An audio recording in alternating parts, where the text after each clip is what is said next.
Verb and it's classification.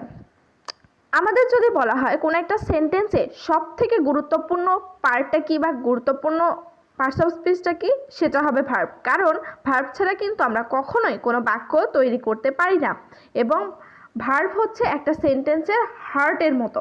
Heart ছাড়া যেমন একটা হিউম্যান বডি কল্পনা করা যায় না, ঠিক তেমনই ভার্ব ছাড়া কিন্তু কোনো সেন্টেন্সকে আমরা কল্পনাও করতে পারি না। এখন ভার্ব জিনিসটা কি, আমাদের দৈনন্দিন জীবনে যে সেন্টেন্সের মধ্যে যে ওয়ার্ডটা দ্বারা আমরা কোনো কাজকে করা, ঘটা, হওয়া, থাকা এই জিনিসগুলো বোঝাই, সেটাকেই মূলত ভার্ব বলা হয়। এখন ভার্বের ক্ষেত্রে আমাদের কিছু ক্লাসিফিকেশান লাগে, কারণ সব ভার্ব তো একই রকম না, এবং এর কাজের প্রেক্ষিতে বলো, গঠনের প্রেক্ষিতে বলো, কিংবা এর বিভিন্ন সেন্টেন্সকে ডিফাইন করার দিক থেকে কিন্তু এর ক্লাসিফিকেশান বা পার্থক্যগুলো করা হয়ে থাকে।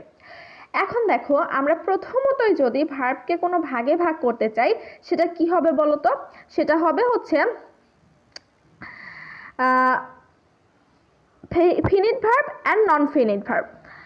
এখন কথা হচ্ছে শুধুমাত্র এই দুইটা ভাগে আমরা কেন ভাগ করলাম, এটা আমরা খুব ভালোভাবে বুঝতে পারবো আমি পরবর্তীতে যখন তোমাদের এই প্রত্যেকটা ভার্বকে একদম ক্লিয়ার করে দিব, কেন এই ভার্বটার নাম এরকম হলো, এর এক্সাম্পল কি হতে পারে, এবং আমাদের মেইন যেটা যে অ্যাডমিশন টেস্টে বা পরবর্তী পরীক্ষাগুলোতে আমরা এই জিনিসটাকে কিভাবে কাজে লাগাতে পারবো। ঠিক আছে, তখন তোমরা এই জিনিসটা ক্লিয়ার হয়ে যাবে। এখন আপাতত তোমরা এই জিনিসটা মনে রাখো যে প্রথমত আমরা ভার্বকে কয় ভাগে ভাগ করতে পারি বলো তো? প্রথমত আমরা ভার্বকে ভাগ করতে পারি হচ্ছে দুই ভাগে, finite verb and non finite verb. এখন আসো, ফিনিট ভার্ব আবার দুই প্রকার, একটা হচ্ছে প্রিন্সিপাল ভার্ব এবং একটা হচ্ছে অক্সিলারি ভার্ব। তারপরে প্রিন্সিপাল ভার্ব আবার তিন প্রকার, ট্রানজিটিভ, লিঙ্কিং, ইনট্রানজিটিভ। অ্যান্ড তেমনইভাবে নন ফাইনাইট ভার্ব হচ্ছে তিন প্রকার, জিরান্ট, পার্টিসিপল, ইনফিনিটিভ। এই যখন ডায়াগ্রামটা তোমরা দেখবা, এই ডায়াগ্রামটা দেখার সময় তোমাদের কি মনে হবে বলো তো?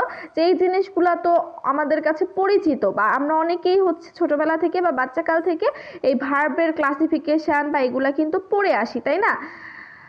তাই আমাদের কাছে এটা অনেক বেশি গুরুত্বপূর্ণ। কিন্তু আমরা কিন্তু জানি না যে আমাদের অ্যাডমিশন টেস্টগুলোতে এই বেসিক থেকেই কত ধরনের কোয়েশ্চেন আমরা ফেস করতে পারি। তাহলে চলো আমি তোমাদের হচ্ছে এই জিনিসটা দেখাই।